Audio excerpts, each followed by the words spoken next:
Hey guys, so in this video, we want to talk about how businesses make money, okay? Like what is a business at its core, right? A lot of businesses, it doesn't matter if it's an Amazon business or Airbnb business or a restaurant, it's actually like the fundamentals are all the same.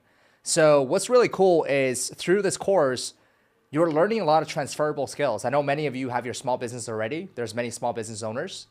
So the things that you're going to be learning in this business is not only just for Amazon. It's for every single sort of business. So I think that's really, really cool. And I can speak for myself as well as for Adam is, let's say Amazon shuts down tomorrow, which it won't, but we will have no problem finding another business for us to work on. We can take the skills that we learned in this business and transfer it to another business. So these are transferable skills, which are the most important skills. So the first thing I want to talk about, there are essentially 4 different pillars of a successful business. Doesn't matter what kind of business you're in. So the first pillar is the product. So you need a product to sell. If you don't have a product to sell, then you don't really have a business, right? Now, there are product-based businesses like an Amazon business, and there's also service-based businesses like being an accountant or a doctor, right? A doctor doesn't really have a product to sell. But the point I'm trying to make is they have something to offer. In this case, a product-based business has a product to offer the audience. So that's number 1. In this course, we're going to teach you, how do you find a good product? What is a good product? How to manufacture a good product? So a lot of it is going to be around the product. Without a good product, you don't have a good business. There's many times where I've seen people making a quick buck on really bad products, but their businesses are never sustainable. So we want to teach you how to actually create a sustainable, long-term based business. And that requires at its fundamental, strong product, right? So the second thing is basically a platform. You need a place to actually sell your business. And this is where Amazon comes in. This is the exciting part of Amazon because Amazon has built this gigantic platform and they have hundreds and millions of people shopping on this platform all the time. It's like the world's busiest mall ever. And you can now actually sell your products online. You can have a stall in this busy mall where there's already existing traffic. And all you need to do is capture the attention of these shoppers. They have their credit card on file, they trust Amazon, they're used to shopping on Amazon. All you need to do is really have a product offering that stand out, a product that has good reviews, a product that solves a problem, and a product that people love. And Amazon has already done the hard work of actually giving you all the available customers who have their credit card on file. Yeah, and the third pillar, which is really specific to any business, but e-commerce, it's a big one, which is traffic. Again, you can have an amazing product, but if no one knows about it, you're not on the right platform, no one's finding your product, it's going to be crickets. And so getting actual eyeballs on your product, on your listing, and getting them to actually buy your product is super critical. We're going to talk about a lot of different ways to get traffic, and ultimately our goal is to get traffic for the least expensive way possible. So there's some methods that we're going to be able to buy traffic, but the holy grail and really what we tap into in this course is understanding the Amazon platform and how we can leverage that to get free eyeballs, to show up in organic ranking, and to get those clicks and purchases for free. The final part of this holy grail equation, you've got product, you've got a platform to sell it, you've got people actually seeing your product, is to get them to actually buy it.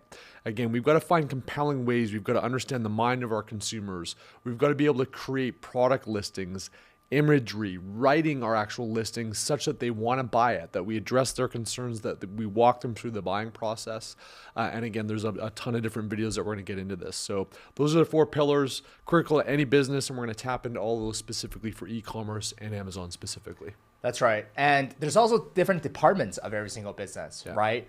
Doesn't matter what type of business it is. Let's say you own a restaurant, there's the kitchen, but there's also the marketing, there's the sales, there is the accounting. So same as an Amazon business, there's different departments.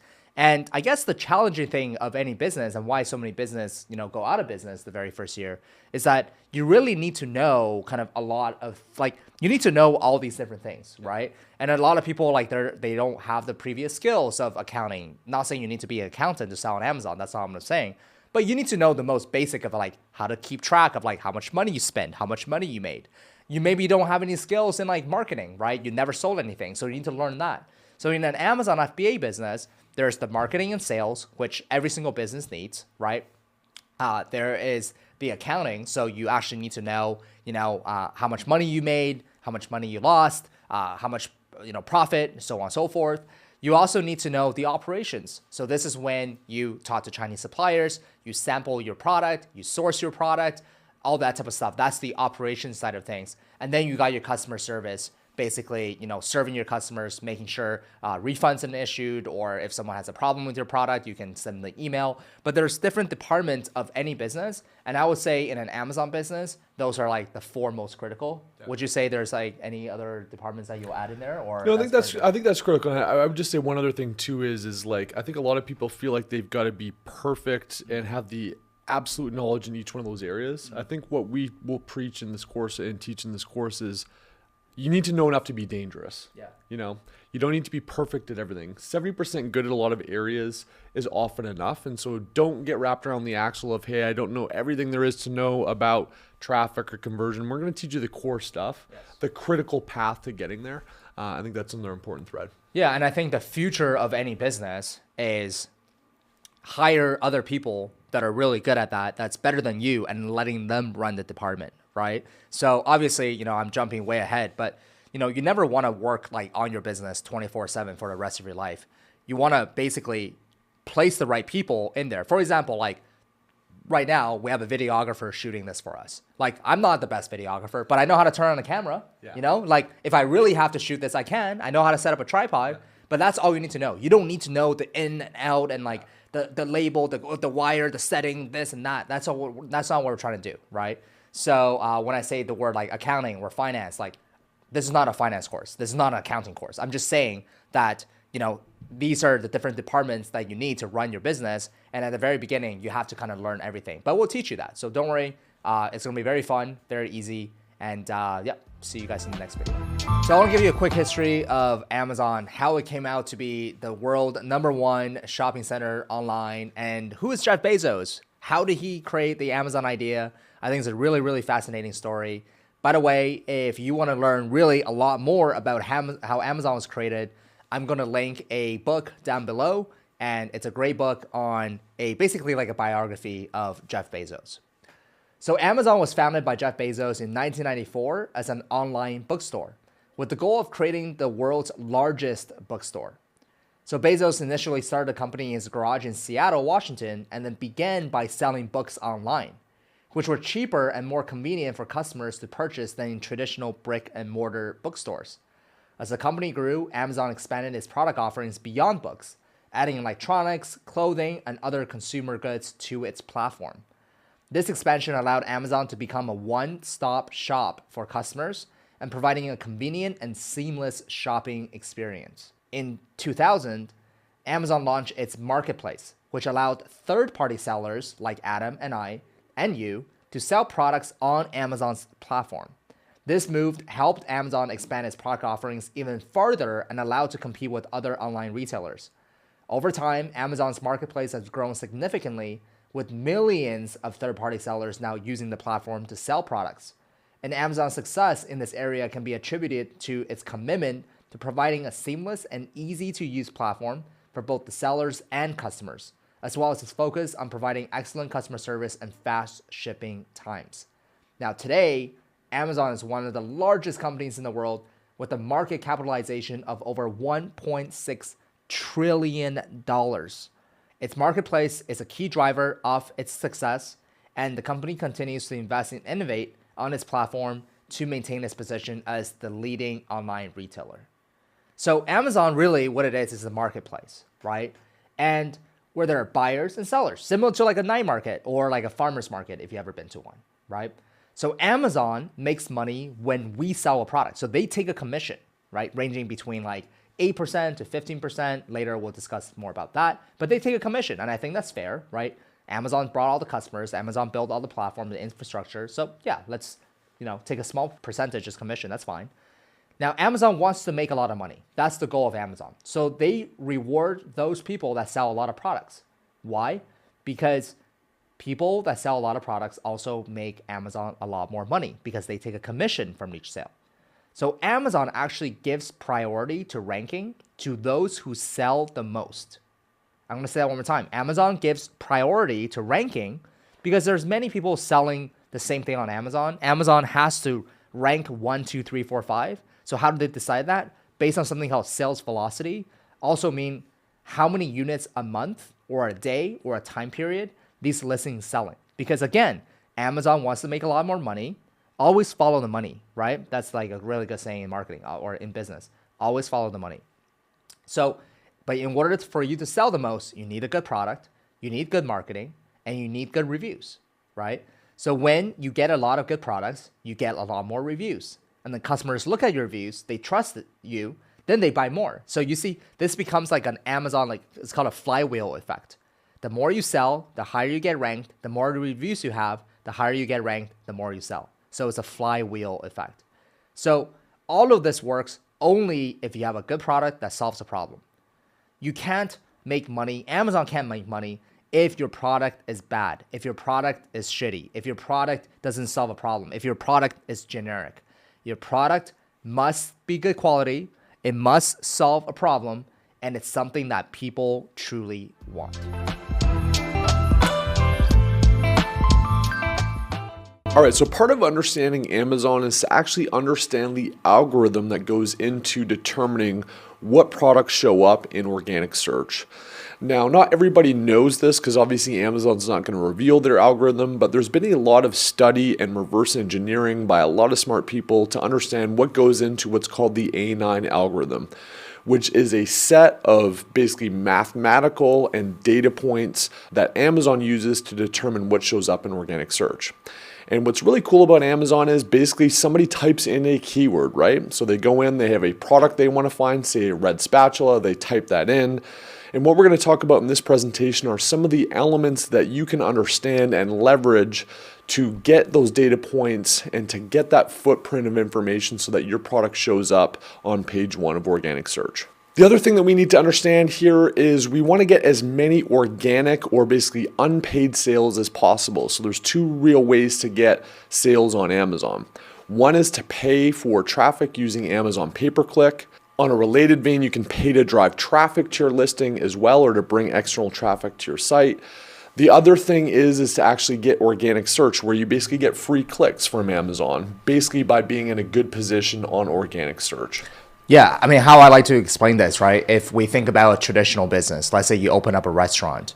So a paid media could be like you're paying Google to show up when someone types in restaurants in Vancouver. You see the ads, that's called paid media. Or you can run Facebook advertising or Instagram advertising. You have to pay for advertising in order for people to find you on certain platforms. Whereas non-paid is basically could be like word of mouth. You know, I go to a restaurant, I say, hey, Adam, this restaurant's really good. That's like an organic sale. So on Amazon, like Adam said, or with e-commerce, there's only 2 ways to actually get sales. One is organic, meaning you don't actually have to pay anything. The other way is paid, which means you have to do Amazon pay-per-click, Facebook pay-per-click, Google pay-per-click, all these different things. You obviously want most of your sales to come from organic because whenever you do paid media, you actually have to spend money, you have to invest money, and we like to have as little paid media as possible. Or if you want to do paid media, those paid media needs to be profitable, right? So if, for example, if I'm paying $1, but I'm getting $10 back, like empty my wallet, right? Like I want to spend as much money as possible, but usually that's not the case. Like maybe you pay for $1, some days you get like negative, some days you get positive. So it's not that crazy, but organic, you get to keep 100% of that sale because you're not paying for advertising. Yeah, and to use that restaurant analogy, really what we're trying to do by understanding the Amazon algorithm is to have a good location where that free foot traffic, just because of where our store is located, generates sales and business for free. Same thing on the Amazon platform, it's just digitally, right? We want to have the best location in organic search because that's going to bring us the most free traffic. So some of the elements that go into this, and you might think, okay, it's easy, right? Just however many sales you get is going to determine your organic ranking. That's one element that we're going to talk about, but there's a lot of incremental steps that also will send signals to your listing that will give you organic search. One of the biggest ones is actually add to carts. So this is people that have gone to your page, they've thought it was interesting enough to add it to cart, but maybe they didn't convert yet. The reason is that Amazon gets a lot of data from add to carts. So even if you don't buy at that moment in time, they can retarget you. Maybe you check out with that product in your cart at a later date. or they have new data on you for buying habits that they can serve up other products and other related products as you search their site. So they give you a lot of credit even if your product gets added to cart but not purchased. The second is actually page views. So just having somebody go to your actual listing is going to give you credit in the Amazon algorithm for organic rank. Again, similarly, this gives them additional data points on the types of products that the buyers may want to purchase. It gives them additional insights that they can leverage to target later. So they actually give you credit. Even if no one adds to cart or buys, you're going to get credit for somebody visiting your actual page. Should also say here too that not all page visits are created equal. Amazon will give you more credit if that traffic comes from an external source, which makes a lot of sense, right? If you're bringing people off of Amazon that weren't shopping onto their platform and onto your page, they're going to reward you more heavily for external traffic. The third is on-page listing optimization, and this is really just having the keywords, having the imagery, having the page time that people visit your actual product for. You're going to get credit for that. So if you don't optimize your listing, if people go there and they're on there for a half second and they bounce off, those are negative signals. So really what we want to do is we want to have a keyword-rich listing, and we want to have people engaging and spending time on your actual listing page, looking at your photos, etc. Amazon will give you more credit in terms of the organic ranking algorithm when those behaviors take place. And we've got a full set of videos on all about listing optimization, the keywords to use, how to set up your listing later on in the course. But this matters for organic rank. And then not all of the elements of a listing matter the same. So you're going to get more credit for your title and the keywords that are in your title. Then it goes down to bullets. Then there's back-end search terms, how your A+ content's set up, what content is in your reviews and Q&A. So there's a sequencing of how they value this in terms of the organic ranking algorithm. Again, we're going to get into all of this in the listing optimization module, where we show you how to set these things up effectively to feed the Amazon algorithm what it wants. And then finally, and obviously, purchases. So those products on Amazon versus other competitors that get more sales and more sales velocity are going to get more credit in the ranking algorithm. So what we really want to do here, we want to have as many page visits as possible on your listing. Those send positive signals. Again, external traffic is rewarded more heavily, and we're going to get into all about how you can send those external traffic signals to your page. We then want people to actually spend time on your listing, look at your photos, engage. That shows signals that this is a feature-rich listing that customers care about. We then want them to add to cart, and we're going to get benefit for that, and ultimately, obviously, sales as well. Yeah, I mean, look, if you look at this logically, right, it makes perfect sense. Let's say Adam launches a product, I launch a product, and we launch the same product, but we're competitors, right? Let's say if Adam, like, every single day, one person goes on the listing, and then they look at the listing, they don't like it, they click off, there's no purchases, there's no intent, there's no education, there's no nothing. There's like, not what I'm looking for. That signals to Amazon that Adam's product isn't too relevant to that customer. Yeah. Whereas for me, let's say if I have a super rich listing, I have great photos, great videos, great education, great copywriting, great bullet points, great reviews. I'm sending a lot of people to my listing. People are liking what I have to sell. People are reading my reviews. People are engaging on the page before they make that purchase. They're adding to cart. They're adding to wish list. All this intent. Amazon's like, well, which one should we rank higher? Like, obviously Tom's, right? Like, so many more people are engaging with it. And that's why it is so important for you to have a really good product, for you to solve a pain point, for you to understand your customers, for you to have good photos, which we'll talk a little bit about later. But all these different things is essentially like lead to where this is, right? We're all doing these things so that we can feed the Amazon A9 algorithm, so that when we do launch on Amazon, Amazon's like, wow, like, this is an amazing listing. All of our customers love it. They all like it. They all buy it. They all add to cart. Then boom, let me rank Tom's listing higher, higher, higher. So as the business owner, what we're going to be focusing on when we launch our product down the road is really trying to figure out how we can get a lot to add to carts, how we can, have a lot of purchases, how we can have these social signals to send to Amazon so that Amazon can rank us higher and higher and higher organically. If you do not have these social signals, Amazon is not going to rank you organically. And when you're not ranked organically, meaning you're not on page 1, page 2, page 3, then where are people going to find you and where are people going to buy your product? They can't even find you. So the point for us to do this whole thing is send social signals to Amazon, get those purchases going, and people only buy good products. And then your product will slowly rank higher, higher, higher. The higher you rank, the more visibility you get because more people can find you. And the more people can find you, the more purchases you get. The more purchases you get, the more reviews you have. The more reviews you have, the more purchases you get. So it becomes this flywheel effect. And now Amazon's really doing a lot of the heavy lifting for you. But in order for all this to happen, the fundamental needs to be there. You have to have a good product. You got to know how to speak to your customers. So you can see now how everything's really connected.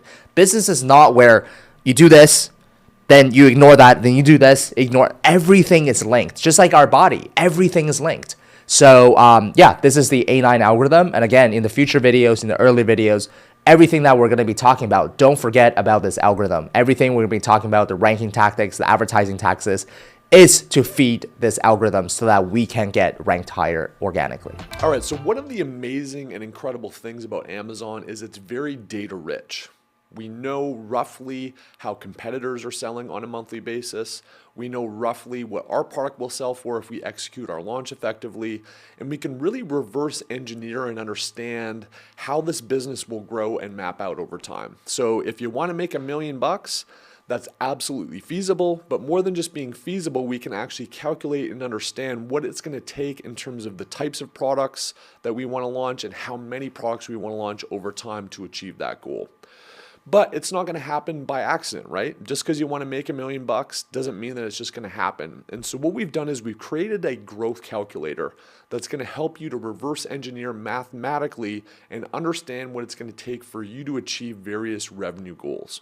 So this is the spreadsheet, and it's super, super simple. You're going to see a cell here that's highlighted in yellow, and all you need to do is just put in, hey, this is what I want to achieve with this business. It could be 6 months from now, it could be a year from now, it could be 2 years from now. But by putting that number in, you'll get a very explicit understanding of how many products you're going to need to launch and what the revenue level needs to be to achieve that level. So let's just throw in $1 million into that cell, which is a pretty common goal. It was my goal getting into this was to hit 7 figures. I think a lot of you in this course are probably going to have a similar goal. Could be less, could be more, but the point is plug the number in that you think you want to achieve with this business. And what's really cool is it's going to break down what you need to hit a month. So if I want to do $1 million in revenue a year, I'm going to need to do $83,333 a month. And that's revenue, guys, by the way. Yeah. That's not profit. Yep, that's not profit. And then on a daily basis, you can see that you need $2,740 per day. So we've taken a big goal, we've broken it down to a month, and we've broken it down to a day. Now what the table does down below is it shows you both the number of products as well as the monthly revenue per product to actually hit that daily, monthly, and annual target. So as an example, let's say you wanted to go for singles, right? Like products that just do $5,000 a month on Amazon. Well, if you want to do that, you're going to need basically roughly 17 products humming at $5,000 per month to hit the daily sales target as well as that monthly and annual target. But obviously you don't have to just sell $5,000 products. Maybe you start with one $5,000 product and your second one you go up to a higher revenue level. So this basically just shows if say I'm wanting to do a $30,000 a month product, I basically need 2.8 or 3 products humming at $30,000 a month for me to hit my annual target of $1 million. So if I want to just do one product, hey, I don't want to launch a bunch, I just want to do one that's going to give me $1 million a year. If you just scroll all the way down, you can kind of see how many products are needed. And basically once we get into that $80,000 a month range, we just need one product. So this helps you scope out your business. That doesn't mean that you need to start by launching a product that's going to do $1 million a year. Maybe you start with $5,000 a month or $10,000 a month, and then you slowly work your way up to higher revenue products.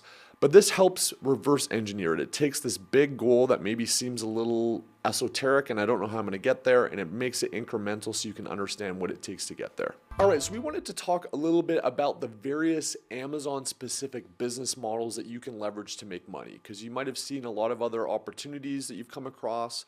We're obviously focusing on the Amazon FBA private label route.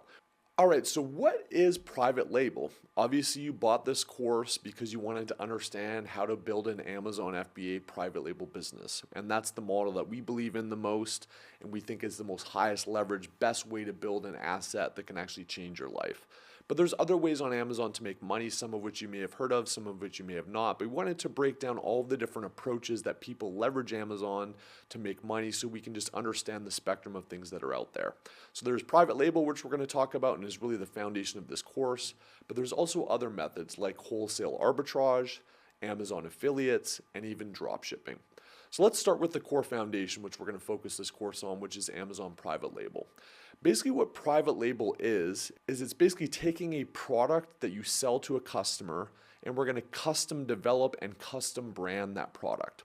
So it may be a factory or a product that already exists, but we're going to add our own features, our own angle to solve a problem for a customer that we've identified. We're also going to create our own brand name with that and our own branding on the product. So think of it like we're taking an existing product that may be out there in the world and we're adding our new flavor both in terms of product development as well as branding. Yeah, exactly what you said. I mean, as you were talking, I just reach over for this candle and you can see that this candle is created by a company called Sail Beach or Sand and Fog. And they didn't invent candles, right? No. They're just selling, there's like a gazillion different types of candles, but they're just one brand of candles. So the brand owner here, they created the Sand and Fog logo. They found the packaging. They created the, what we're looking at here, and they created their own candle company. And that's exactly what we're doing here.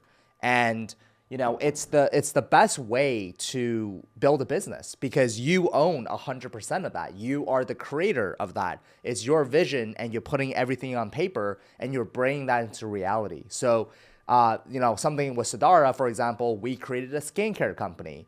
And what's so interesting is that 20 years ago, 30 years ago, it's like, well, how do I find a manufacturer? Like, who's going to produce that? Who's going to do the graphic design? Who's going to create the website?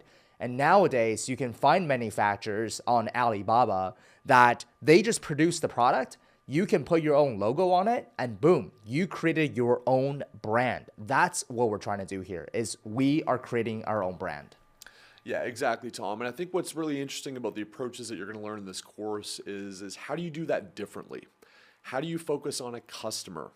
How do you actually build out features that matter? Again, not reinventing the wheel, taking existing things and existing manufacturers that can make that product, but adding your own product development to it, having your own customer that you serve, and creating a brand and emotion that really helps sell and build an asset.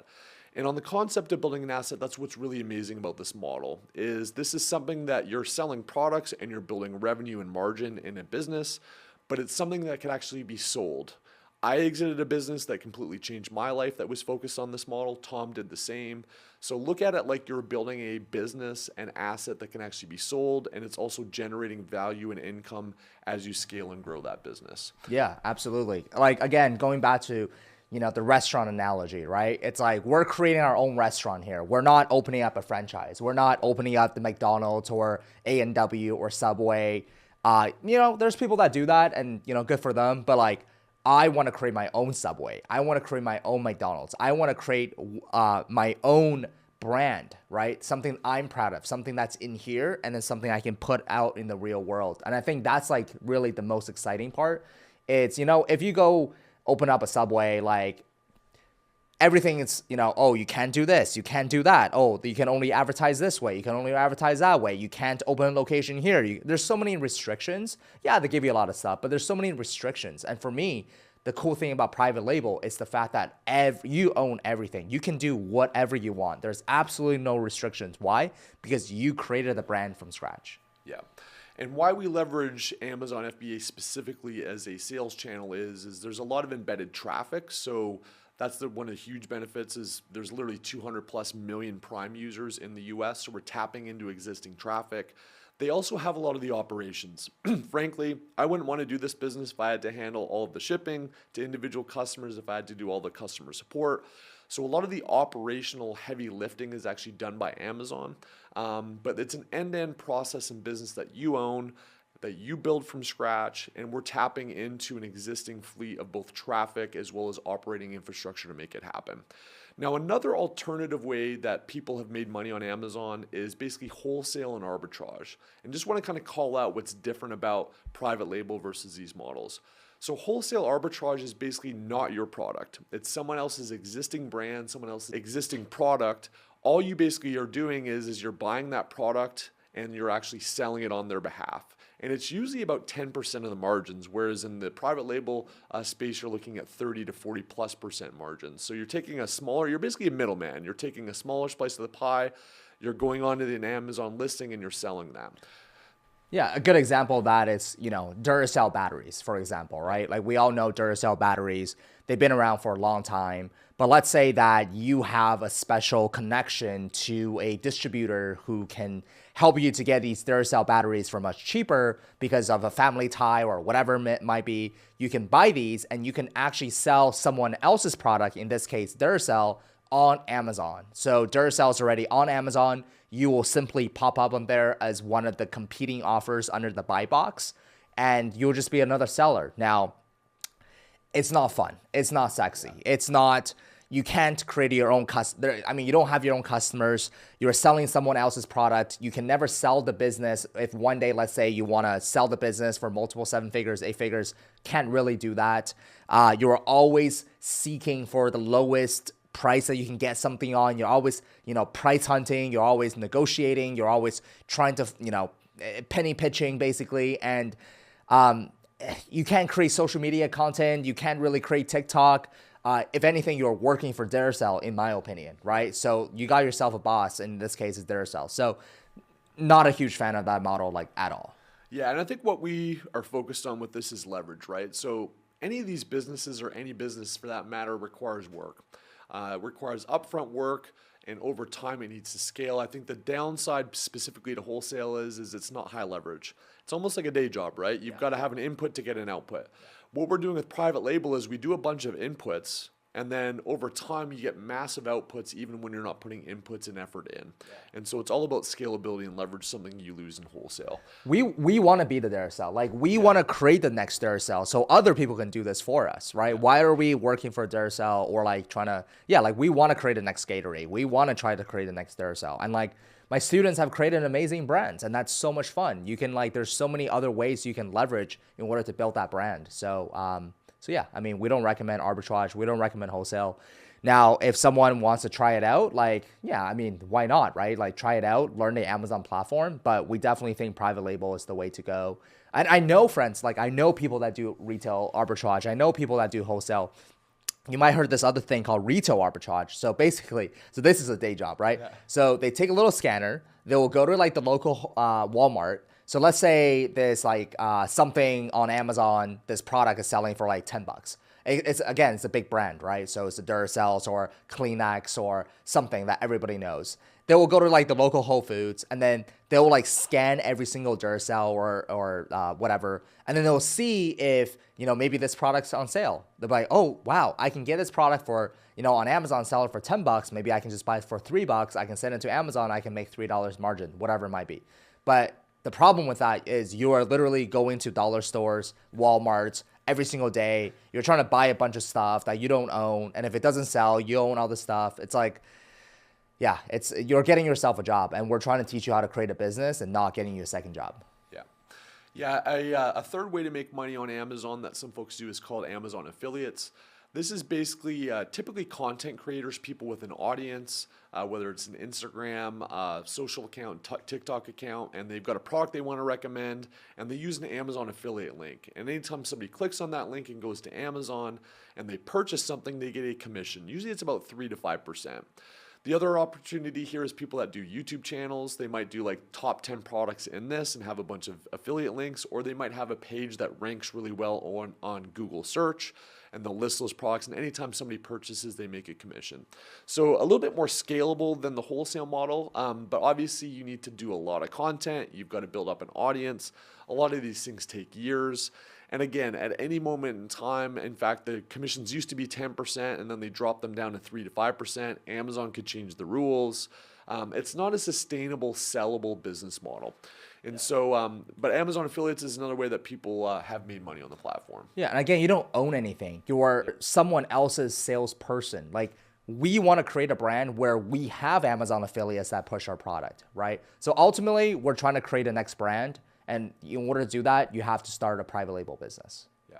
And then the final way is drop shipping. And this is probably the lowest on the totem pole of all the ways that people make money on Amazon. First of all, Amazon actually doesn't like drop shippers. In many cases, it's against their terms of service, although people do it.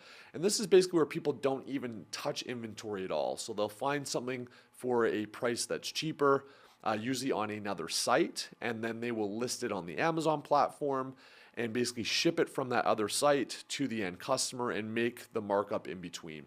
Very difficult to pull off because the math doesn't usually work out. And again, Amazon frowns upon, say, a product getting shipped from Walmart or Costco to one of their customers on Amazon. So most of these folks end up getting suspended quickly after.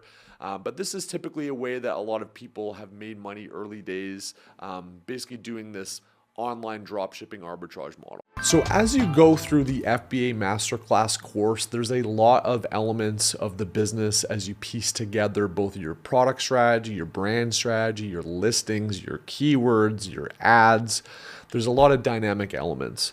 Now, over the last 6 months, there's been a tremendous development in AI technology, specifically with a tool called ChatGPT. So if you type in ChatGPT into Google, you can find it, you can sign up. But what's really cool about ChatGPT is it creates incredible insights, brainstorms, copy, ideas, etc. for these various elements of an Amazon business. Basically, what you need to do is you need to prompt ChatGPT with what you want it to generate. And there's some very specific prompts that can help develop various elements of your Amazon business for you. And I'm telling you, I wish I had this 4 or 5 years ago when I first started into Amazon, but the fact that you've got this tool now, you can really harness it for some powerful insights.